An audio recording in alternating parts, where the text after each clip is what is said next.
Up 1-2 Kid, Lisa Bell, Zion Cone, 26, Champ Ross, Minor King Boxing, the whole roster, man. You know, um, on my early bird stream right now, I want to shout out, like I say, shout out to the playback, one's catching the playback, but I want to shout out Xander Zayas for putting on a boxing clinic in Puerto Rico. I didn't get an opportunity to catch the fight until last night, and man, was I impressed, thoroughly impressed. So much so to the point where I questioned. I was like, man, I didn't know he was this good. Um, and then he took on a very very game discipline hungry champion in a boss barou.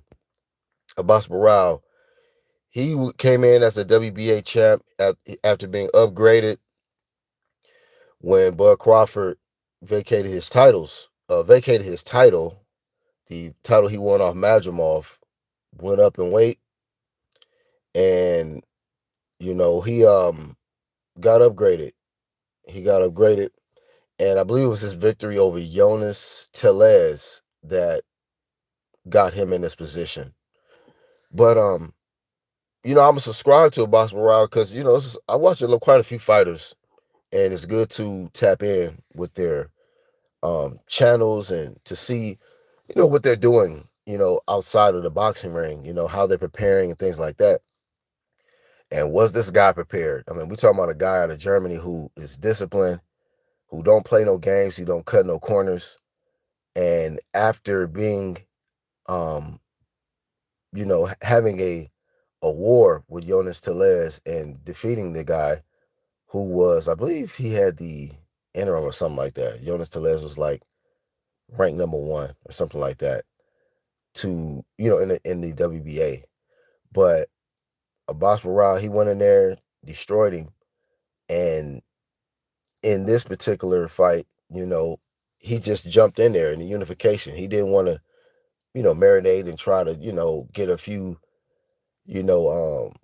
easy fights in his home country to celebrate. No, he jumped right in the fire.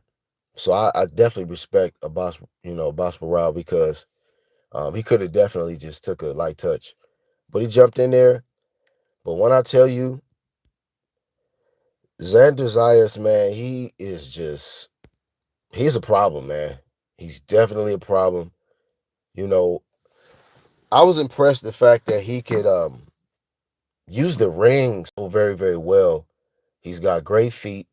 You're very, very rare going to catch Xander, flat-footed and just being stationary, man. The guy is always going to move. He's going to move left. He's going to move right. He's going to move back.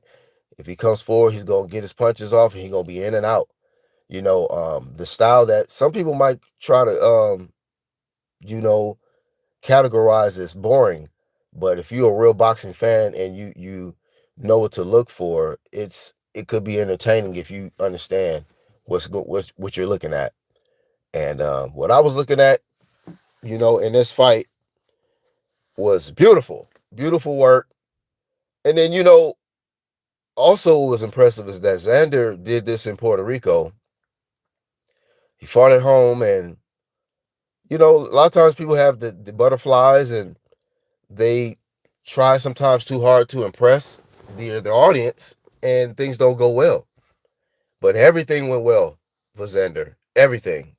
Um, I had this a shutout, a complete shutout victory for Xander, and it was just, man, like I say, beautiful work. Abbas Morale tried everything he could, man. The only success I started really seeing him have was in the last round, but it only lasted for about 30 seconds. You know, 12th round when you getting skunked and you have to, land the desperate punch, you know, Xander knew that and basically was on his bicycle, trying to evade the haymakers. And then after a while, Xander said, you know what? I'm not going to run from this dude. He actually got in the pocket and started landing hooks and uppercuts on the box Barao, and it just turned into a war. And it was for about a minute and a half, if I'm not mistaken. He just stood in there. So after boxing beautifully for 11 rounds, he gave the fans just, all out, you know what I'm saying? Started trading one of box Barao, started getting the fans really excited. So I was impressed. Man. He showed me a lot. He took some punches in there too. Boss Morales not a, pillow puncher. He's not a big puncher either, but the guy comes with a lot of volume. He's very awkward. He does have the feints, the head movement to where, it can make it very, very disruptive, on your style, when you're trying to land on him, and you can be out of position to get countered. And he is a good counter puncher, but he wasn't having that success versus Xander, and I was freaking impressed, man. I was very, very impressed. What I was not impressed with was one of the judges. His name is Oliver Bryant, and I'm gonna start doing this. When these judges start doing these, making these bad, put these bad scorecards, man, and ruling, for the fighter who really got blazed for 12 rounds, I'm gonna start putting these dudes on blast.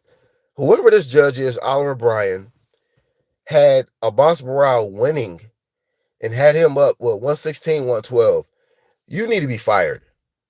You don't know shit about boxing at all. You know, um, I don't get it with these judges that they give fighters credit for coming forward and getting pieced up. You know, yeah, you could be coming forward the whole fight, but if you're not landing and you're not defending, and the other guy's landing clean, effective shots, how are you scoring the rounds for him? How is he giving these rounds to a box round to where it's like, I don't know what kind of agendas, but I just know, like, man, I'm not no professional judge, and I can clearly see who won that fight.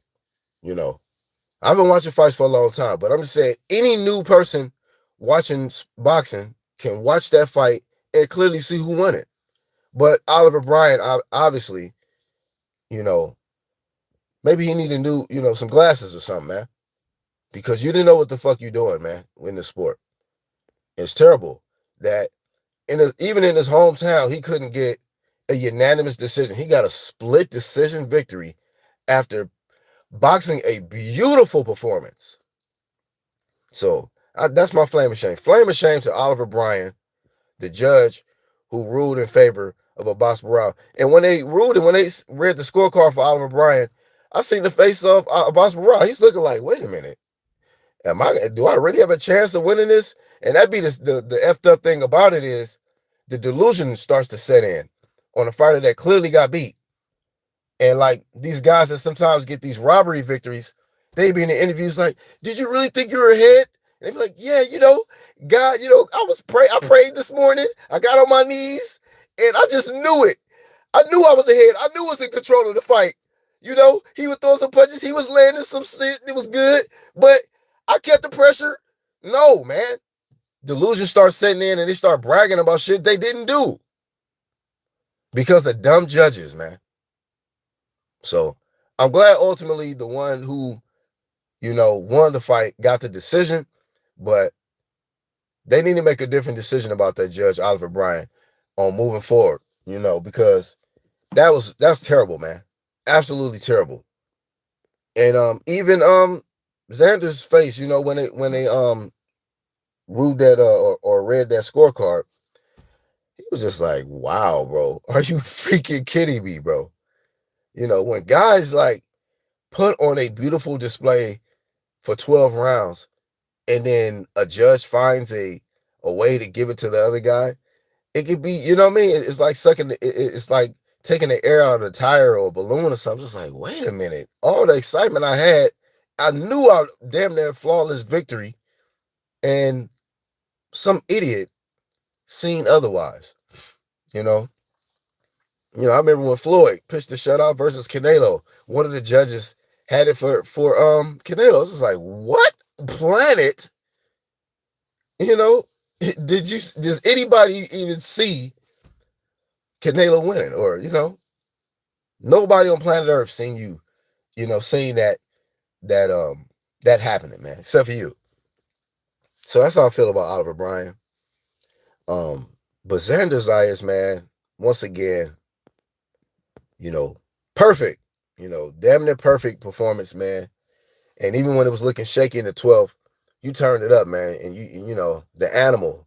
You show you got that animal too. You got the grit, the dog, as well as being able to hit and not get hit, you know, and totally neutralize your opponent's offense, man. Like it, Boss Barou couldn't get nothing. He couldn't land shit, you know.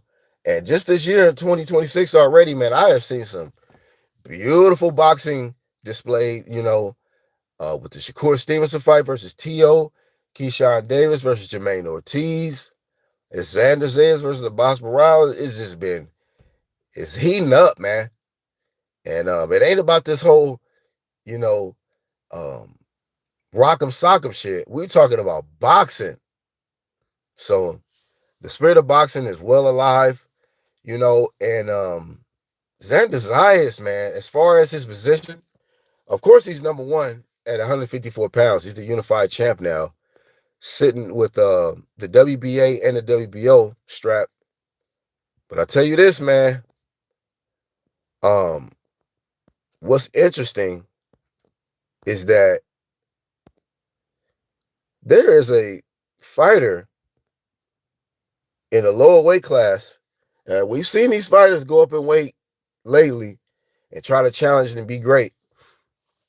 Devin Haney is definitely got his sights on Xander Zayas. He was shocked that Xander Zayas had two belts. He didn't realize it was two belts on the line. So now he's like considering the possibility of going up in weight and challenging Xander. And I think it's a great idea. It'll be his fifth weight class. No, third. Let me see. No, fourth. 35, 40, 47. Yeah, it'll be his fourth weight class.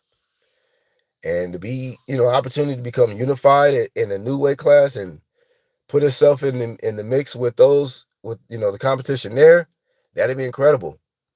Now, I'll be honest with you, though. Their styles are pretty damn similar, man. When I was watching Xander, I was like, man, because I had seen the tweet, this is because I caught the fight late, but I did see the tweet from Devin saying like, wait, Xander got two belts. And so when I'm watching the fight, I was thinking about that. I'm like, man, they kind of fight kind of similar, man. They use their jab. They both like to be on the outside, use their feet, and dictate the pace. Like they good ring generals, in there. It'll probably be a boring fight, low key though. But as far as the legacy aspect, it'll be great for Devin Haney, and it'll be great for Xander to get Devin Haney on his resume. Somebody who's a big name in the sport. And the way Devin Haney looked at 147, we seen him, man. He looked bigger than Brian Norman. He didn't look small at 147. So do I think he can go up to 154 and compete? Absolutely. I think absolutely Devin Haney can go up to 154 pounds and challenge those guys. And if he wants the Xander Zayas fight, hey, man, it's a lot on the line. It's a big money fight. It seems like he can't really get no motion cracking at 147. This is the guy. This is the number one. He just beat the number one guy at 147. And no matter what, when Devin Haney enters the division, there's always conflict with getting these fights made. It's always excuses for these fights not to get made or whatever. Shakur don't, he want to do the whole thing like, well, my little bro gonna fight him. Keyshawn gonna fight him, which that's a hell of a fight. If that fight happens, then cool. But if that fight does not materialize, there's an opportunity for him to go up. It's a lot of money on the line. I'm sure Turkey Alachi could pay for that shit, man. Devin Haney versus Xander Zayas, the Puerto Rican, fan base. And then, with Devin Haney, you already know with the aura that he bring. So, yeah, man, that'd be incredible if that happens. I actually don't know who will win the fight, but I just think that it'll be a very, very interesting chess match if that fight was to happen.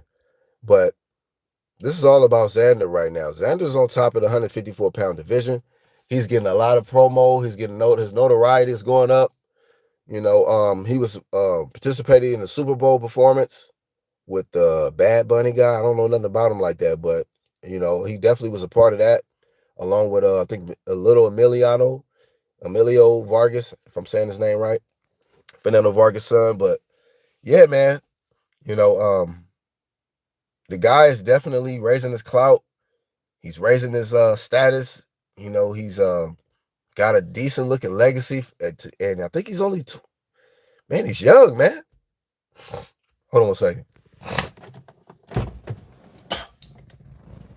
The dude is young, so it's just like he's fighting like this, and already, and his future is looking bright, man. Extremely bright. Puerto Rico should definitely celebrate this one. I think going forward, he's gonna be the A side. He's gonna get a lot of fan base. By default, he's gonna accumulate not just the Puerto Ricans, he's gonna get the Mexican fan base, all of that. All the Hispanics are going to support him and rally with him because you look around, man. It ain't really too many Hispanic champions on top like that. You got Dave Benavidez, you got Zerto, Canelo just lost. What you call it? You got Virgil out here, but he ain't no champ. You know, um, so the numbers. They're gonna definitely get behind and rally behind Xander. And Xander is not just your average average fighter. The guy's a real true boxer, man. A real, real true boxer. And yeah, it's just you know, something I noticed yesterday when I was watching the fight, and it just made me think about the many options now that Xander has. Um, he can either go after Josh Kelly with the IBF, or and then the thing about it, I don't know what they're gonna do with the WB. Who got the WBC? Let me think.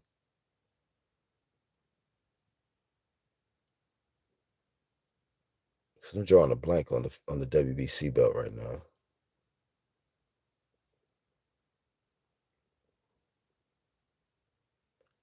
Yeah, I mean I gotta look it up. I'm drawing a blank on who got the WBC right now at 54. So it'll come to me in a second. Um,